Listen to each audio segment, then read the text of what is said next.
கொண்டு போடா. ஏன்னா எல்லாருக்கும் தெரியும் இவன் வந்து யூடியூப் சேனல் செய்கிறான். பெரும்பாலும் சொல்றது தோட்டம் செய்தா பொம்பளைகள் பெற மாட்டாங்க. கொஞ்சம் மகிழ்ச்சியோட இந்த காணொலியை பதிவு செய்வேன். ஏனென்றா நான் பிறந்த கிராமம். அம்மா சமைச்சு வச்சிருக்கிற சாப்பாட்டை அவளோட சாப்பிட்றதுக்கு முதல் ஒரு சொம்பு தண்ணி எடுத்து அப்படியே குடிக்கும் போது வர நிம்மதி எங்கேயுமே கிடைக்காது. பார்த்தீங்கன்னா நிறைய பேர் வெளிநாட்டுக்கெல்லாம் போயிருக்கீங்கன்னு காரணம் இங்கே அச்சம். அப்படியே ஒரு சூழ்நிலை வந்தால் இந்த வீதியால் நாங்கள் பயணம் செய்கிறதுக்கு நிறையவே சிரமப்பட்டு நாங்கள். காரணம் பெரும்பாலும் வந்து விவசாயத்தை அடிப்படையாக கொண்ட மக்கள் தான் இருக்கிறார். இது பார்த்தீங்கன்னா எங்களுடைய சிவன் கோயில். இதை பால் சொதி மாதிரி வச்சு சாப்பிடுவேன். இதில் இருக்கிறது எங்கன வீடு. யுத்த கால பகுதியில் நாங்கள் வரிசையில் இருந்து தான் ஒரு கொஞ்சம் பொருளை வாங்க முடியும். இந்த இடத்துல என்னென்னா இந்த பக்கம் நீளத்துக்கு வரிசை போய்கொண்டிருக்கும். கட்டாயம் வரணும்னு யோசிச்சது ஏனெண்டா நாங்கள் படித்த முன்பள்ளி இதுதான். ஏன் இதை காட்டுறேன்டா, முன்பள்ளிக்கு வரும்போது இந்த ஓட்டை இருக்குல்ல அமைச்சு ஒரு ஆளை தலைகீழாக கட்டி போட்டு கைத்தில் பிடிச்சி இழுப்பார். சரியா இழுக்க ஒரு ஆள் தலைகீழாக மேலே போவோம். அதாவது விடுதலை புலிகள் செய்கிற சிறுவர் பூங்கா வந்து நடத்தினது. அந்த பூங்காவின் மூலமாக விடுதலை புலிகளால் தான் விடுதலை புலிகள் அப்படி 95ஆம் ஆண்டு நாங்கள் இடம்பெயர்ந்து போகும் வரைக்கும் அது எங்கேயும் தான் இருந்தது. பிறகு நாங்கள் திரும்பி வந்து பார்க்க அது இல்லை.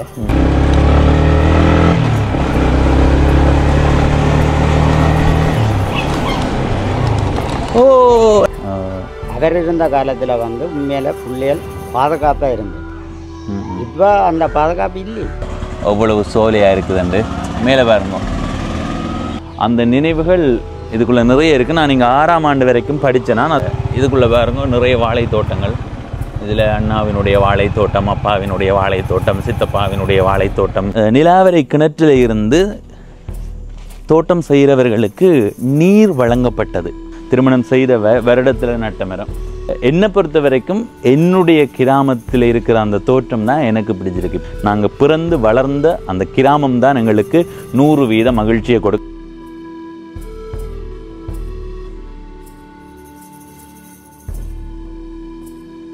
வணக்கம் நண்பர்களே, நான் உங்கள் நண்பன் தர்சனாமூர்த்தி பவனீசன். இன்றைய நாளில் இந்த காணொளியில் ஈழத்தில் யாழ்ப்பாணம் மாவட்டத்தில் கொஞ்சம் மகிழ்ச்சியோடு இந்த காணொலியை பதிவு செய்வேன். ஏனென்றால் நான் பிறந்த கிராமம் சிறுப்பிட்டி.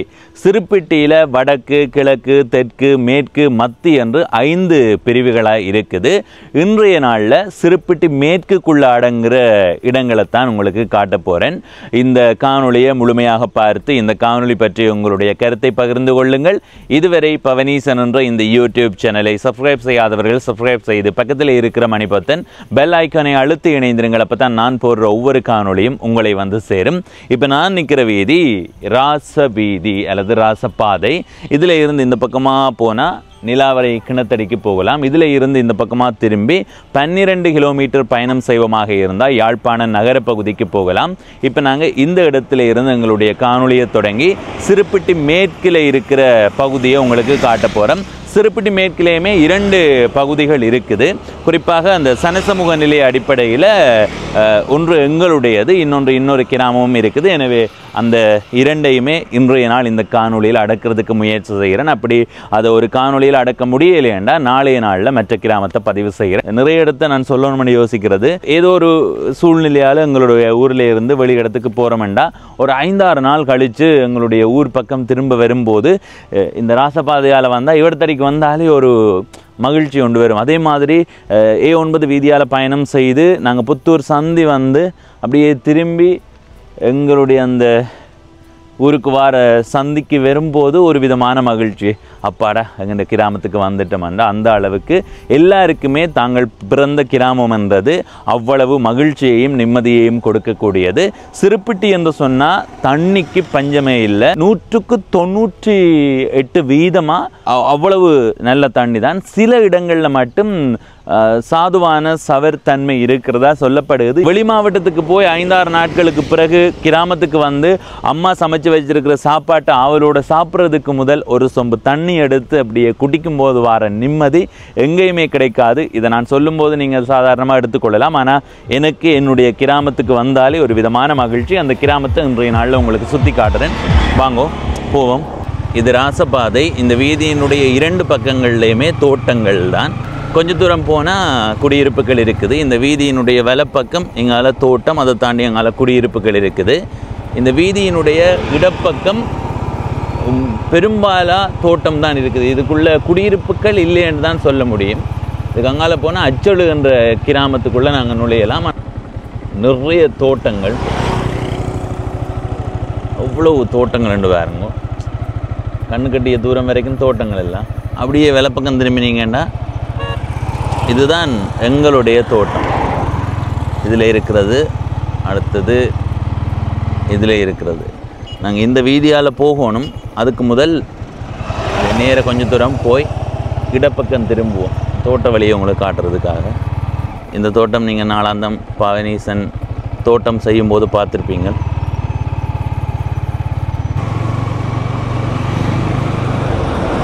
இதுக்கு அங்கால போகலாம். நான் அதுக்கு முதல் இடப்பக்கம் போவோம்.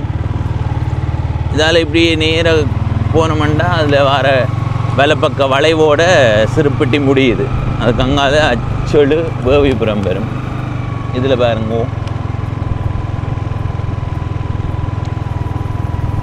தோட்டங்கள், நிறைய பேர் தோட்டம் செய்து கொண்டிருக்கிறார்கள். இப்போ எல்லாம் பயிர் செய்து ஓய்வடைந்து விட்டது.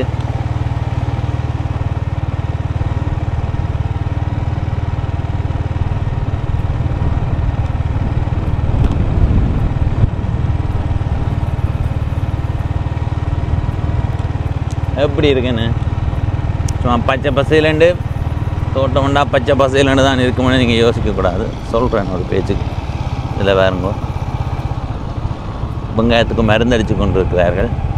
சரி, இதுக்கு அங்கால போனோம்னா பேபிபுரம். ஏற்கனவே நான் அதை அச்சொலு என்ற கிராமத்துக்குள்ளே அடக்கி இருக்கிறேன். அது பவனீசன் அச்சொலு என்று தேடி பாருங்க. சரி, நாங்கள் இனி திரும்ப போய் விவசாய வீதிக்குள்ளே போவோம். நல்ல வேலைப்பக்கம் இடப்பக்கம் போகலாம். நாங்கள் முதல் வேலைப்பக்கம் போய் ஒரு கிராமத்தை முடிப்போம்.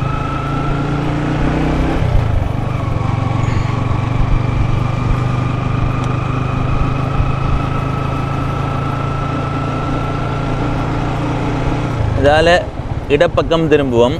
இதில் எழுதியிருக்கு பாருங்கோ, சிறுப்பிட்டி மேற்கு விவசாய வீதி. மேலே பாருங்க, சிறுப்பிட்டி மேற்கு விவசாய வீதி. விவசாய வீதியோடய எங்கன்னு தோட்டம் இருக்குது.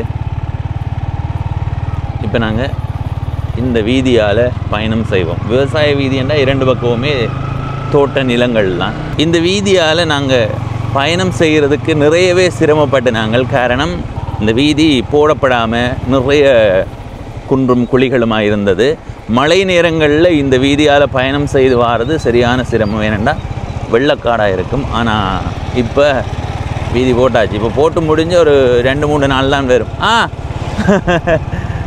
சரி, இந்த 2 பக்கமே பாருங்கள். இதில் பாருங்க பப்பாசி தோட்டம், அங்கால வாழை தோட்டம், அதில் வெங்காய தோட்டம். இதெல்லாம் பயிர் அறுவடை முடிந்து மீண்டும் தயாராகுது அடுத்த பயிருக்கு. அப்படி எந்த பக்கம் பாருங்க,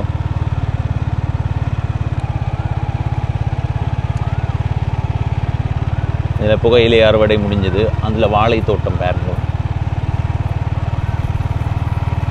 இந்த வீதியால் கொஞ்சம் வேகமாக போவோம். வீதி போட்டாச்சுடா, இனி ஓட்டம் தான்டா. எங்களை பார்த்து சிரிச்சு போட்டு போறார். இடப்பக்கம் திரும்பு, இடப்பக்கம் திரும்பி நேராக ஓடு, வலப்பக்கம் திரும்பு. உழவு நடக்குது, உங்களை உழவு நடக்குது. இதில் வலப்பக்கம் வாழை தோட்டம். இப்படி போனோம்னா கொஞ்சம் தூரம் போய் வருவோம். ஏன்னா இது ஒரு குறிப்பிட்ட தூரத்துக்கு அங்கால சிறுப்பிட்டி தெற்கு.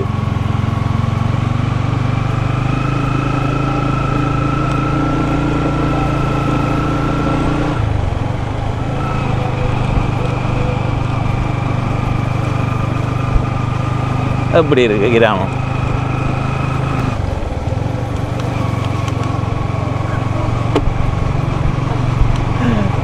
சரி, இதுக்கு அங்கால போனோம்னா அப்படியே சிறுபட்டி தெற்குக்கு போகலாம். நாங்கள் அங்கே வரைக்கும் போக தேவையில்லை தானே, சிறுபட்டி மேற்கு முதல் பார்த்து முடிப்போம். சரி, இப்போ நாங்கள் திரும்பி சந்தை அடிக்க திரும்ப போக போகிறோம். இப்படி நேராக போயிருக்கலாம். நாங்கள் இந்த வீதியால் திரும்பி சிறுபட்டி தெற்குக்கு போகிற பக்கம் போய் வந்தனாங்க. இதில் வேறுங்கோ வாழைத்தோட்டம். இந்த பகுதியில் வாழைத்தோட்டங்கள் இருக்குது, இல்லையன்னு இல்லை. சிறுபட்டின்னா வாழைத்தோட்டம் இருக்கும். ஆனால் இந்த பகுதியில் மிக குறைவு. ஏனென்னா இதில் வெவ்வேறு பயிர்கள் தான் செய்வார்கள். வெங்காயம், புகையிலை தோட்டம், மரவள்ளி தோட்டம், அப்படி இப்படி என்று பாருங்கோ தோட்டங்களை.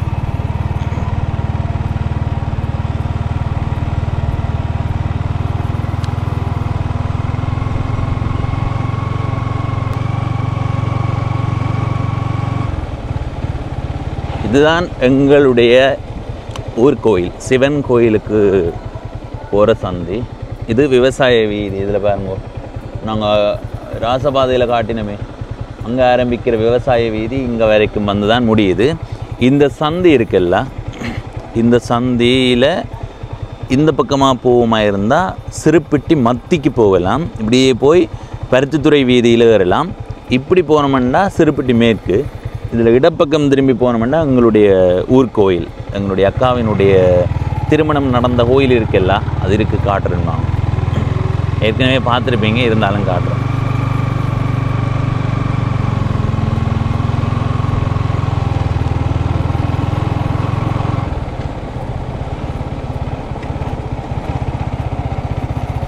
பாருங்க, பனை மரங்கள் தான் கோயிலுக்கு முன்னுக்கு. கோயிலின் தெற்கு பக்கம் நீங்கள் அதையெல்லாம் பனை மரங்கள் தான்.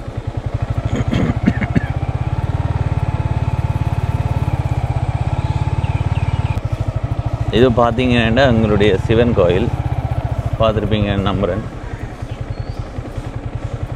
சரியா, எங்களுடைய கோயில் இதுதான் கோயிலினுடைய உள்பகுதி. இங்கே உள்ளுக்கு மேலே பாருங்கள் கொட்டகை போட்டிருக்குது.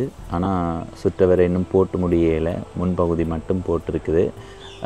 பின்னுக்கு வேலை நடந்து கொண்டு இருக்குது.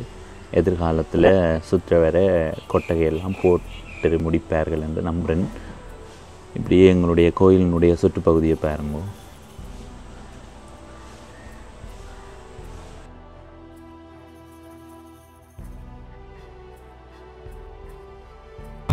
இப்படி ஏதாவது சுற்றி கொண்டு வருவேன்டாக்கன்னா, நான் வேலைகள் நடந்து கொண்டிருக்கு. காரணம் என்னென்னா திருவிழா. இது எங்கள்ட கோயிலினுடைய பின்பகுதி.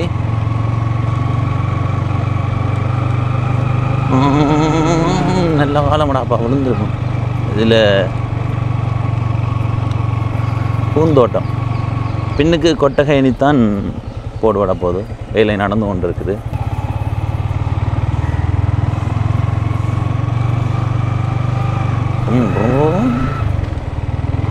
சரி, நாங்கள் இனி போவோம். சோளம் எல்லாம் காஞ்சு போச்சு. இது ஜதுசன், இது எந்த இடம்? இவ்விடம் சிறுபடி மேற்கா? இந்த சிறுபட்டிக்கு என்ன சிறப்புன்னு சொல்லுவீங்க நீங்கள்? விவசாயம் தான் சிறப்பு, முழுமையாக விவசாயம் தானே. என்ன உங்களை ஒரு 10 நாளைக்கு வெளி ஊரில் கொண்டே விட்டா உங்களுக்கு ஊருக்கு வரணுமென்ற எண்ணம் இருக்குமா? இல்லை அங்கே நான் ஊருக்கு வரணும் போல தான் இருக்கேன். கொழம்புக்கு போனால் கூட இப்போ நான் படுக்கிற இடத்த வந்து அப்போ படுத்துன்னு தான் இருக்கு. வீட்டை வந்து இப்போ நித்திர படுக்கிற இடத்த படுத்தா தான் அந்த நிம்மதி வரும். இப்போ பார்த்தீங்கன்னா நிறைய பேர் வெளிநாட்டுக்கெல்லாம் போயிருக்கீங்கன்னு காரணம் இங்கே அச்சம். அப்படியே ஒரு சூழ்நிலை வந்தால் இல்லை, ஆரம்ப காலத்தில் யுத்தத்தால் தான் இடம், அந்த அச்சத்தால் தான் போனது ஆரம்பத்தில். நான் ஆரம்பத்தை சொல்கிறேன். அப்போ அப்படி ஒரு சூழ்நிலை வந்தால் என்ன சமாளிப்பீங்களா? எவ்வளோ காலத்தில் உங்களுக்கு அதுலேருந்து மீண்டு வரக்கூடிய மாதிரி? காலத்துக்கு என்னென்னாலும் காலத்துக்கு ஏற்ற மாதிரி தான் ஆகணும். இப்போ சொல்லல தான் நான் இங்கே இருப்பேன்லாம் சொல்லல. நாளைக்கு கல்யாணம் கட்டி நீங்களும் வெளியில் போக வேண்டி வரும், நானும் வெளியில் போக வேண்டி வரும். திருப்பட்டியில் இருக்கிற மக்கள் வந்து இப்படி சிறுபடியில் வந்து எல்லா விதமான மக்களும் இருக்கிறார்கள். பெரும்பாலும் வந்து விவசாயத்தை அடிப்படையாக கொண்ட மக்கள் தான் இருக்கிறார். ஒரு சில வேறு வேறு தொழிலில் இருக்கிறார்கள் இருக்கிறாங்க. பெரும்பாலும் 80% விவசாயம் தான், தோட்டத்தை அடிப்படையாக கொண்டது. எதிர்காலத்தில் இன்னொரு 50 வருஷத்தில் சிறுபடி எப்படி இருக்கும்? இப்போ எங்களோட இடத்துல வந்து பெரும்பாலான 80% வந்து விவசாயத்தை அடிப்படையாக கொண்டு. ஆனால் இப்போ விவசாயம் செய்கிறார்கள் பிள்ளைகள் வந்து விவசாயம் செய்யுமோன்று சந்தேகம். ஒரு காலத்தில் ஒரு 50 வருஷத்துக்கு இப்போ நீ கேட்குற மாதிரி 50 வருஷத்துக்கு பிறகு சில அந்த விவசாயம் அழிஞ்சு கட்டிடங்கள் எல்லாம் பெறக்கூடிய வாய்ப்புகள் இருக்குது. ஏன்னா இப்போ இளம் சமுதாயம் வந்து விவசாயத்தை நாடுறையில் தானே. காரணம் வந்து பெரும்பாலும் நான் சொல்கிறது தோட்டம் செய்தால் பொம்பளைகள் பெற மாட்டாங்க. அது அந்த காரணம். அது உண்மையாது. இப்போ என்ன பிரச்சனைண்டா, நான் இந்த காணொளி தொடங்கினதுல இருந்து இப்போ வரைக்கும் நிறைய பேரோட கதைக்கிறதுக்கான முயற்சியை எடுத்தால் என்ன நடக்குதுன்றா, டே கொண்டு போடா, ஏன்னா எல்லாருக்கும் தெரியும் இவன் வந்து யூடியூப் சேனல் செய்கிறான் என்ற விஷயம் தெரியும் என்றதால் எல்லாருமே வெக்கப்படுறார்கள். அதனால் யாரோடையாவது கதைக்கிறது வந்து மிக குறைவாக தான் இருக்கும். முடிந்த அளவு இடங்களை சுற்றி காட்டுறேன். கோவாப்பழம் இருக்குது. இப்போ இல்லை பாருங்க, கோவாப்பழம். இந்த கோவா காய் இருக்குல்ல, அது ஏதோ சமைச்சு சாப்பிட்றதில்ல, ஏதோ ஒரு நோய்க்கு சரியாக ஞாபகம் இல்லை. இதை பால் சொதி மாதிரி வச்சு சாப்பிடுவேன். இந்த காயை எடுத்து, இந்த காய் பழத்தை என்ன செய்யணும்னா, சின்ன படிகள் தாங்கள் சாப்பிடுவார்கள், பெரியாக்கள் பிடிங்கி கொண்டு போய் கிளிக்கு போடுவேன். சரி, இப்போ இதில் இடப்பக்கத்தால் திரும்பி போவோம்.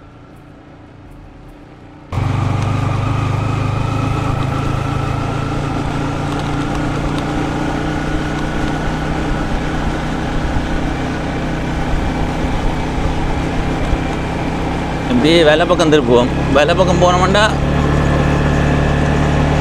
இந்த சந்தி வந்து மிக முக்கியமான சந்தி. ஏனண்டா இதுதான் எங்கண்ட வீடு, இதில் இருக்கிறது எங்கண்ட வீடு. இந்த வீட்டுக்கு இந்த பக்கம் பாருங்க, வாழை தோட்டம். சரி, இந்த வாழை தோட்டத்துக்கு நேராக இப்படியே வரும்போது இது சித்தப்பா வீடு, அதாவது சகின் வீடு.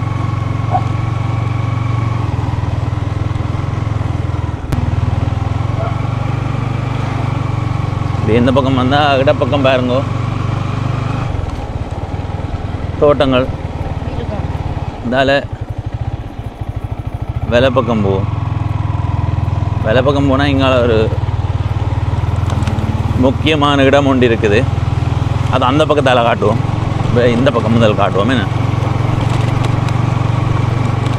இப்போ தான் இந்த வீதிகள் எல்லாம் அகற்றப்படுது. இதெல்லாம் கொஞ்ச காலத்தில் புதிய வீதியாக போடப்படும். இது பள்ளிக்கூடத்தினுடைய பின்பகுதி. முன்பகுதிக்கு நாங்கள் போவோம்.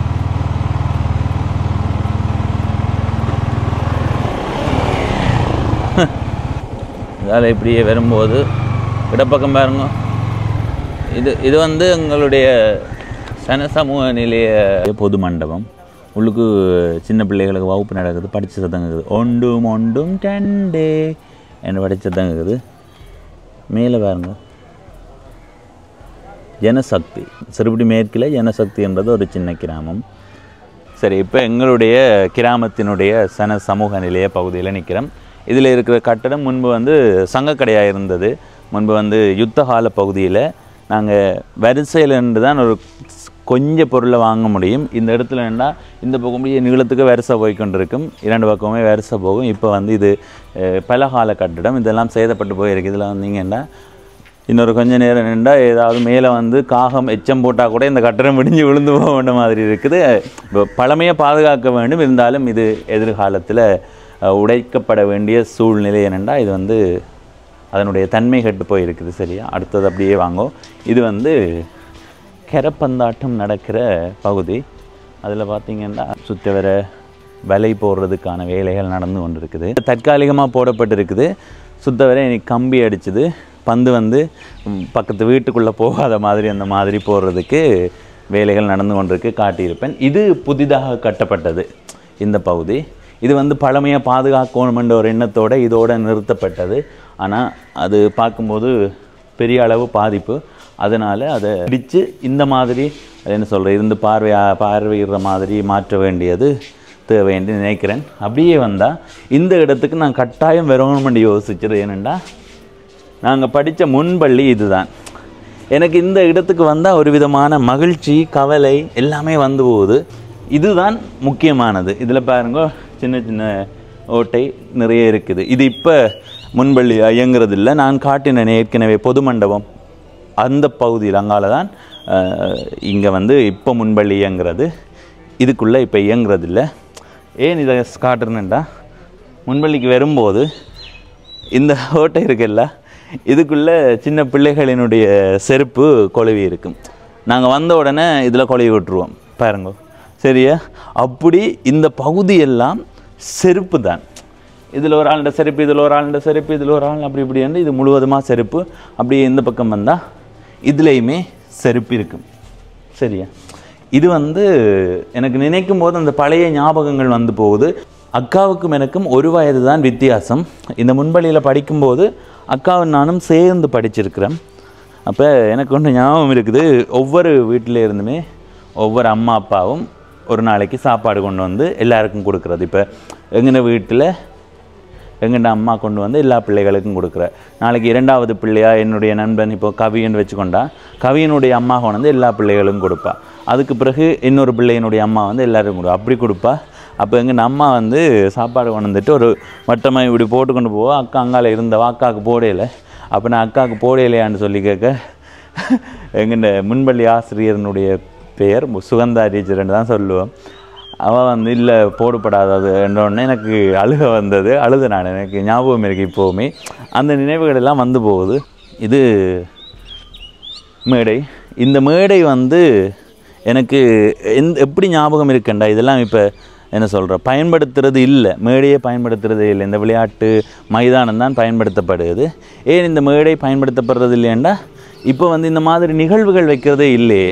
இது வந்து விடுதலை புலிகளினுடைய காலத்தில் இதில் எனக்கு ஞாபகம் இருக்குது, சரியா? ஒரு பெரிய ஒரு இதெல்லாம் அமைச்சு ஒரு ஆளை தலைகீழாக கட்டி போட்டு கைத்தில் பிடிச்சி இழுப்பார், சரியா? இழுக்க ஒரு ஆள் தலைகீழாக மேலே போகும். அதாவது விடுதலை புலிகள் செய்கிற நாடகம். அது வந்து விழிப்புணர்வை ஏற்படுத்தின மாதிரி இருக்கும். அந்த மாதிரியான நாடகங்கள் தான் இது முழுவதுமாக மக்கள். நான் முன்பகுதியில் இருக்கிறேன். அதுதான் முதலாக நான் அந்த விடுதலை புலிகள் ஊராக போய் வைக்கிற அந்த நிகழ்வை பார்த்தது. அப்படி இருந்து பார்த்து கொண்டிருக்கும் போது எங்கண்ட கூட்டத்துக்குள்ளேயே இருந்து ஒரு ஆள் கோடாரியோட பெரிய சத்தமாக கத்தி கொண்டு வர நான் நினைச்சேன், ஐயையோ நிகழ்ச்சியை குழப்புறார்கள், சண்டை வந்துடுதுன்னு தான் நான் யோசித்தது. ஆனால் அதுக்கு பிறகு தான் தெரிஞ்சது, அதுக்குள்ளே இருந்து அந்த கோடாரியோட வந்தவரும் அந்த நாடகத்துக்கு உள்ளே வரப்போகிற ஒரு பாத்திரமாண்டு. அப்படி நாங்கள் இப்போ ஒரு சூழலில் இருக்கிற வேண்டாம், அந்த சூழலில் இருந்தே மக்களுக்கு விழிப்புணர்வை கொடுக்கக்கூடிய மாதிரியான நிறைய நாடகங்கள் இந்த பகுதியில் நடந்திருக்குது. இதில் ஒரு பெரிய வேம்பு நின்றது, அந்த வேம்பு இப்போ இல்லை, எல்லாம் சூழ்நிலை தானே, காற்று அது அப்படி இப்படின்னு சொல்லி. அடுத்து அதில் நிற்கிறது மலை வேம்பு, அந்த பகுதியில் நிற்கிறது. எங்களுடைய புதிய மண்டபம் இருக்குல்ல, பொது மண்டபம், அந்த பகுதியில் நிற்கிறதெல்லாம் பெரிய பெரிய மரங்கள். இதுக்குள்ளே ஒரு பூங்கா இருந்திருக்குது இங்கே இந்த பகுதியில். எனவே அது வந்து நிறைய அந்த போராட்ட காலப்பகுதியில் இங்கே நிறைய மக்கள் சேவையாக முன்னெடுக்கப்பட்டிருந்தது. அதெல்லாம் சொல்லப்பட வேண்டியது என்றதை சொல்லி இப்போ நான் அடுத்த கட்டமாக நாங்கள் எங்களுடைய கிராமத்தில் இருக்கிற மற்ற பகுதிகளை காட்டலாம். இன்னொரு பகுதி இருக்குது, பூமகள் என்ற பகுதி. அதை இன்றைய நாளில் இருளுக்கு முன்னம் காட்ட முடிஞ்சால் காட்டுறேன், அப்படி இல்லைன்னா எதிர்கால காணொளியில் வரும். வாங்குவோம். சரி, இப்போ எங்களுடைய கிராமத்தில் இருந்த விடயங்கள் தொடர்பாக ஒரு முக்கியமான நபரோட கதைக்க போகிறோம். முகம் இதில் காட்டப்படாது, இதில் இருக்கிற விடயங்களை சொல்கிறோம். அதை நீங்கள் இந்த காணொலியில் பார்த்து தெரிந்து கொள்ளலாம். வணக்கம். வணக்கம். வணக்கம். சரி, பேரெல்லாம் கேட்கக்கூடாது. இப்போ எங்களுடைய கிராமம்ன்றது இப்போ பெரிய அளவில் முன்னேற்றம் அடைந்து வர கிராமம். ஆரம்ப கால பகுதியில் இப்போ இருந்ததை விட நிறைய விடயங்கள் இங்கே இருந்ததாக நான் கேள்விப்பட்டிருக்கிறேன். இப்போ பூங்காவாக இருக்கட்டும், சவர்க்கார தொழிற்சாலையாக இருக்கட்டும், அப்படி இப்படி நிறைய இருந்திருக்குது. இப்போ எங்கள் கிராமத்தில் நீங்கள் வந்ததில் இருந்து எப்படி இருந்தது அந்த கால கட்டமைப்புன்றதை சுருக்கமாக சொல்லிவிடுங்க. 1973ஆம் ஆண்டு நான் இந்த கிராமத்துக்கு கல்யாணம் முடிக்க போகிறேன். சரி. பெரியக்கு இந்த இடம் முழுக்க ஒரே கல்லும் மேடும் முள்ளும் 10 மாதங்கள் இந்த வீதியெல்லாம் அதையெல்லாம் சில மாதம் மூலம் வாசியாளர் தலைமையில் சனசமூக தலைமையில் செய்த நாங்கள் செய்து கொண்டிருக்கல 82ஆம் ஆண்டு நினைக்கிறேன். 82ஆம் ஆண்டு அளவில் எங்களோட கிராமத்து மக்களுக்கு எதிராக ஒரு வன்முறை வந்து கட்டப்பட்டது. அதில் எங்களோட மக்கள் நல்லா கஷ்டப்பட்டு போயிருந்தது, உழைப்பேலியே இல்லாமல் இருந்தது. அந்த நேரத்தில் எங்களோட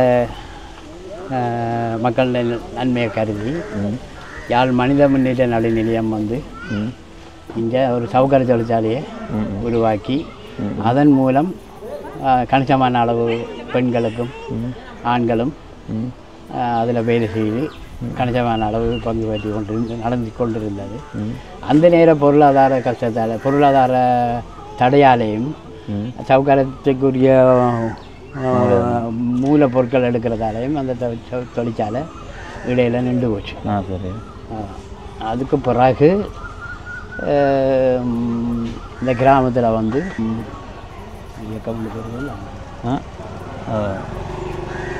அங்கே ஒரு சிறுவர் பூங்கா வந்து நடத்தினது. அந்த பூங்காவின் மூலமாக விடுதலை புலிகளால் தான். விடுதலை புலிகளால். அது எத்தனையாம் ஆண்டு இந்த பூங்கா உருவாக்கப்பட்டது? 90-92 ஆரம்பித்து 94ஆம் ஆண்டு நாங்கள் இடம்பெயர்ந்து போகும் வரைக்கும் இயங்கி கொண்டிருந்தது. இயங்கி கொண்டு ஓடி நாங்கள் இங்கே வரையில் அந்த பூங்காவே இல்லை. பூங்காண்டு அது என்ன தோட்டத்தில் இருந்தது? அப்படி அது முன்பள்ளியும் அதுக்குள்ளே இருந்தது? முன்பள்ளி அது காலமையில் வந்து 3 வயதுக்கும் 5 வயதுக்கும் உட்பட்ட பிள்ளைகளை கொண்டு வந்து விட்டுட்டு பெற்றார் போடுவினோம். சரி. அந்த பிள்ளைகளை அந்த பூங்கா நிர்வாகம் தான் அந்த பிள்ளைகளை பராமரித்து காலை சாப்பாட்டிலேருந்து மத்தியானம் வரைக்கும் பயிற்சி படிவாக பார்த்து பல கல்வியும் ஊட்டி. அது வெறுமனவே கல்விக்கானது இல்லை, அந்த விடியை கொண்டு விட்டால் பின்னேறம் போகும் வரைக்குமான உணவு அந்த விடயங்கள் எல்லாம் வச்சுருந்தா அதுக்கெல்லாம் எல்லாம் பார்க்க ஆசிரியர் எல்லாம் இருந்தது, பணியாளர் எல்லாம் இருந்தது. அப்படி 95ஆம் ஆண்டு நாங்கள் இடம்பெயர்ந்து போகும் வரைக்கும் இயங்கி கொண்டு தான் இருந்தது. பிறகு நாங்கள் திரும்பி வந்து பார்க்க அது இல்லை. அந்த நிலைமையில் பார்க்க இப்போ எவ்வளவோ முன்னேற்றம். இன்றைக்கு பிறகு தான் ஒவ்வொருதலாக படித்து இன்றைக்கு பல்கலைக்கழகத்தில் பட்டதாரிகளாகவும் இருக்கணும், ஆசிரியராக இருக்கணும், அரசு சார்பற்ற நிறுவனத்தில் வேலை செய்யணும், அரசு உத்தியோகமாக இருக்கணும்.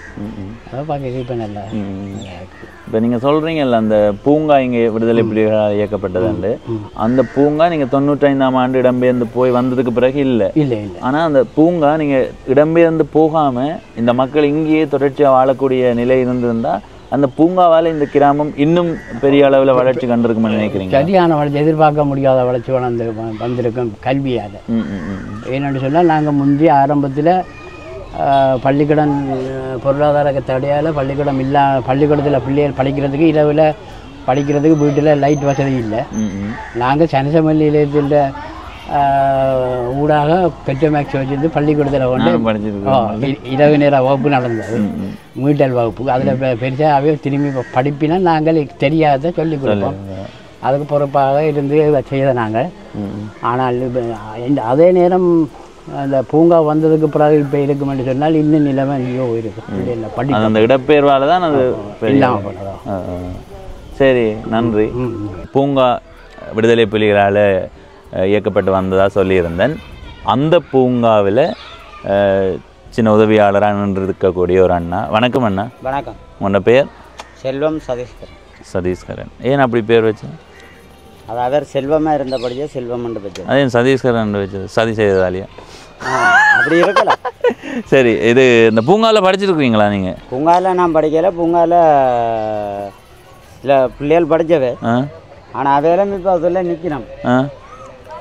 அந்த மட்டங்கள் இல்லை, நான் நின்றா காட்டுவேன். அது யாரால் இயக்கப்பட்டது? அது தலைவர் பிரபாகரனால் இயக்கப்பட்டது. சரி சரி சரியோ. அதில் வந்து அவைகளுக்கு 3 நேர 2 நேர சாப்பாடும் 5 மணி மட்டும் அவைகளுக்கு வகுப்பு.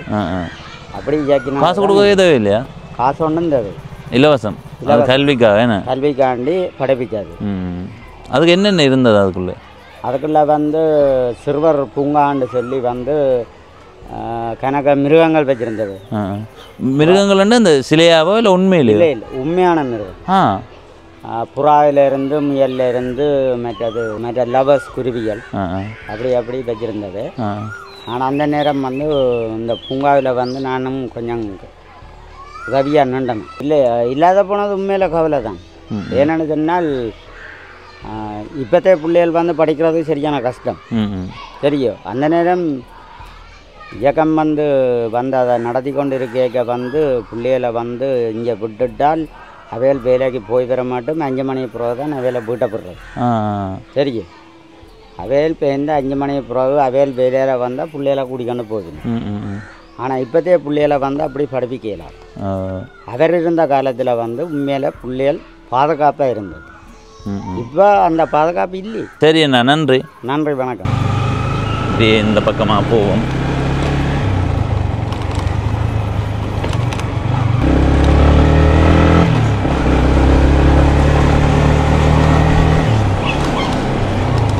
ஓ,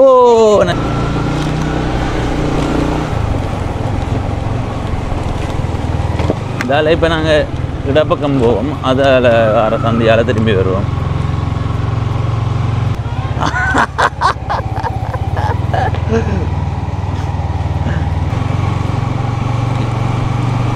இது சிறுப்பிட்டி மேற்கினுடைய எல்லை முடிகிற பகுதி.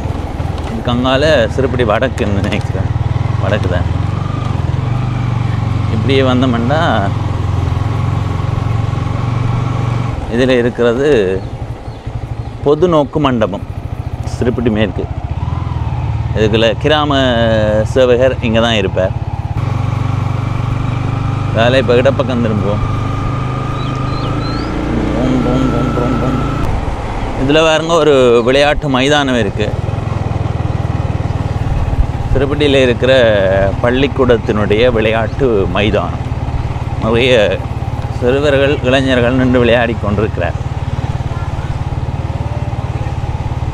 இதில் இருக்கிறது தான் பள்ளிக்கூடம். சிறுப்பிட்டி அரசினர் தமிழ் கிழவன் பாடசாலை, சிறுப்பிட்டி GTM ஸ்கூல். இதில் இருக்கிறது அந்த பள்ளிக்கூடத்தினுடைய மைதானம். அப்படியே வாங்கும். எங்கள் ஊரில் இருக்கிற பள்ளிக்கூடம் இங்கே முன்பு 6ஆம் ஆண்டு வரைக்கும் இருந்தது. இப்போ 8ஆம் ஆண்டுன்னு 9ஆம் ஆண்டு வரைக்கும் இருக்குது. பாருங்க அவ்வளவு சோலையாக இருக்குதுண்டு. மேலே பாருங்க, இந்த இலுப்ப மரம் என்னால் மறக்க முடியாது. இதனுடைய அடிப்பகுதி பார்த்திங்கன்னா இப்போ சுத்தவர பூங்கண்டு வச்சுருக்குது. ஆனால் முதல் இதில் சுத்தவர பூங்கண்டு இல்லை.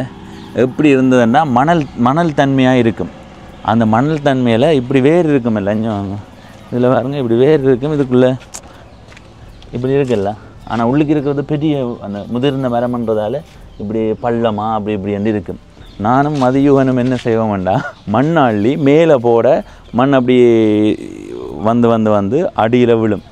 சரியா? அப்போ தாசுக்குட்டி உண்மையா சரியா இப்படி அள்ளி போட அப்படியே வேரில் வந்து அந்த நீர் இறைக்கிற மாதிரியான ஒரு எண்ணத்தை உருவாக்கி கொள்வது. அந்த நினைவுகள் இதுக்குள்ளே நிறைய இருக்குது. நான் இங்கே 6ஆம் ஆண்டு வரைக்கும் படித்தேன். நான் அதுக்கு பிறகு தான் ஸ்ரீ சோமாஸ்கந்தா பள்ளிக்கூடத்துக்கு போனேன். முதல் இருந்ததை விட இப்போ இந்த பகுதி நல்ல சோலையாக இருக்குது. அந்த பக்கம் எல்லாம் பாருங்க, நல்ல சோலையாக இருக்குது. அதில் பாருங்க ஒரு சரஸ்வதி. சரி, இதில் நிற்கிற இதில் ஒரு மாமரம் நிற்குதாங்க. அந்த மாமரத்துல எல்லாம் வேறு நின்று விளையாடுவோம். நீளம் பாய்தல் போட்டியெல்லாம் அந்த கீழ்ப்பகுதியில் தான் நடக்கும். ஆனால் இப்போ அதெல்லாம் கட்டணங்களாக வந்துட்டுது. சரி போவோம். நான் சொன்ன மாமரம் இதுதான். எங்களுடைய இந்த கிராமத்தை சுற்றி கூடுதலாக தோட்டங்கள்லாம் இருக்குது. அதனால் வேலை பக்கம் இதில் இருக்கிறது எங்கள்ட வாழை தோட்டம். தோட்டத்துக்கு அந்த பக்கமாக தான் எங்களுடைய வீடு இருக்குது. ஏன் இப்போ இதுக்குள்ளே போகிறேன்னா, இந்த ஊரில் பொதுக்கிணறுகள் மிக அதிகம். இதில் பாருங்க ஒரு பொதுக்கிணறு இருக்குது.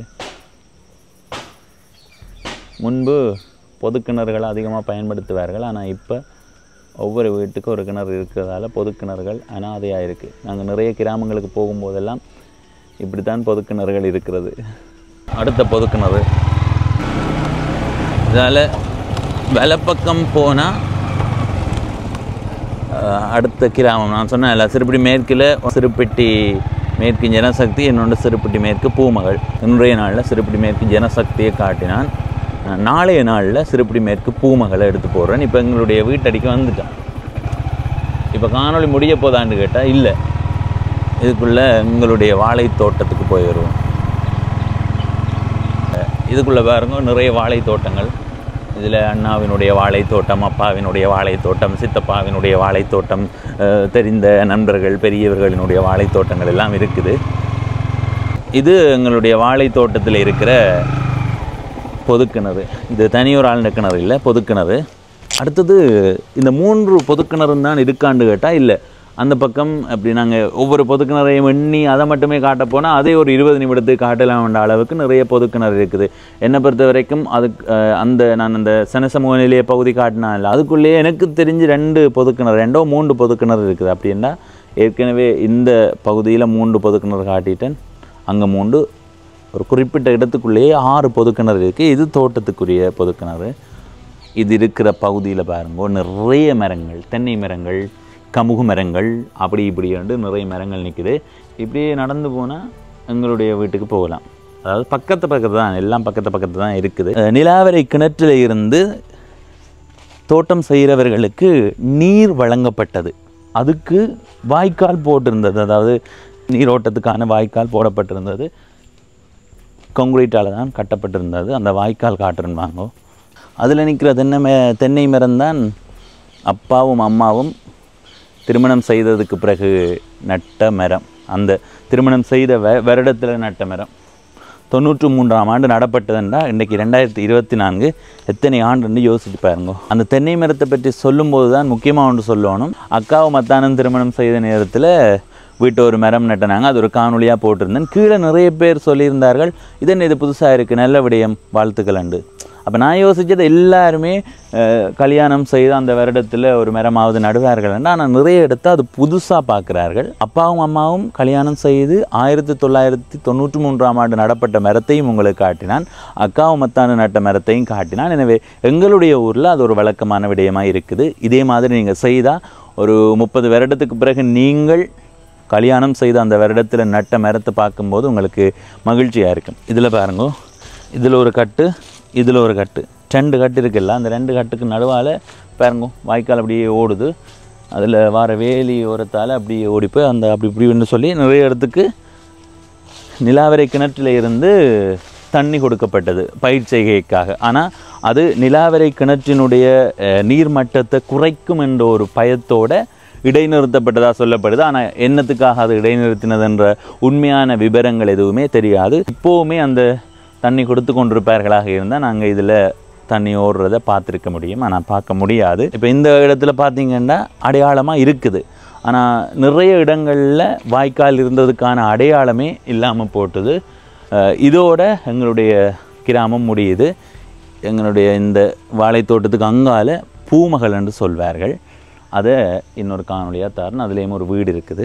என்னை பொறுத்த வரைக்கும் என்னுடைய கிராமத்தில் இருக்கிற அந்த தோற்றம் தான் எனக்கு பிடிச்சிருக்கு. இப்போ நிறைய கட்டிடங்கள் இருக்கிற பகுதிக்கு போகும்போது 1 மாதம் 2 மாதம் நல்லா இருக்கும். அதுக்கு பிறகு எங்களுடைய கிராமத்துக்கு வரும்போது அடடா இவ்வளவு காற்றோட்டமான இடத்தை விட்டுட்டா நாங்கள் நெருக்கமான இடத்துல இருக்கிறோம்ன்ற ஒரு கவலை வரும். ஆனால் ஏற்கனவே என்னுடைய நண்பர் நான் கோயிலை காட்டி போட்டு வரும்போது சொல்லியிருந்தார், சூழ்நிலைகள் எப்படி மாறல. நாங்கள் இன்றைக்கு இந்த ஊரில் இருக்கலாம், நாளைக்கு இன்னொரு ஊருக்கு போக வேண்டிய தேவை, இன்னொரு நாட்டுக்கு போக வேண்டிய தேவையெல்லாம் வரலாம்.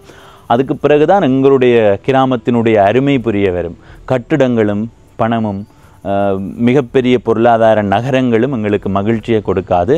நாங்கள் பிறந்து வளர்ந்த அந்த கிராமம் தான் எங்களுக்கு 100% மகிழ்ச்சியை கொடுக்கும். நான் சொல்கிறத யோசிச்சு பாருங்கள். இப்போ இந்த மாதிரியான வாழைத்தோட்டத்துக்கு மத்தியில் ஒரு சின்ன ஒரு சமையல் போட்டு கூடியிருந்து கதைத்து பேசி சாப்பிடும்போது எவ்வளோ மகிழ்ச்சியாக இருக்குமாண்டு, அது எல்லாருக்கும் நல்லா இருக்குமான்னு தெரியலை.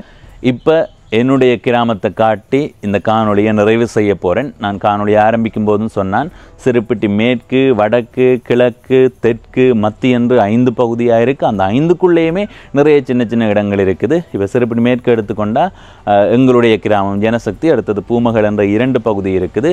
2ஐயுமே ஒரு காணொலியில் அடக்கிறதுக்கு தான் நான் முடிந்த அளவு முயற்சி செய்தேன். ஆனால் நான் எங்களுடைய கிராமத்தை காட்டி கொண்டிருக்கும் போதே இந்த காணொலி நீளமாக வந்துட்டு அதை விட சாதுவாக இருள் சூழ்நிலைக்கும் வந்துடுது. எனவே இப்போ இந்த காணொலியை நிறைவு செய்கிறேன். சிறுப்பிட்டி மேற்கினுடைய 2வது காணொலி அடுத்த காணொலியாக வரும். இதுவரை பவனீசன் என்ற இந்த யூடியூப் சேனலை சப்ஸ்கிரைப் செய்யாதவர்கள் சப்ஸ்கிரைப் செய்து பக்கத்தில் இருக்கிற மணி பட்டன் பெல் ஐக்கானை அழுத்தி இணைந்திருங்கள். அப்போ தான் நான் போடுற ஒவ்வொரு காணொலியும் உங்களை வந்து சேரும்.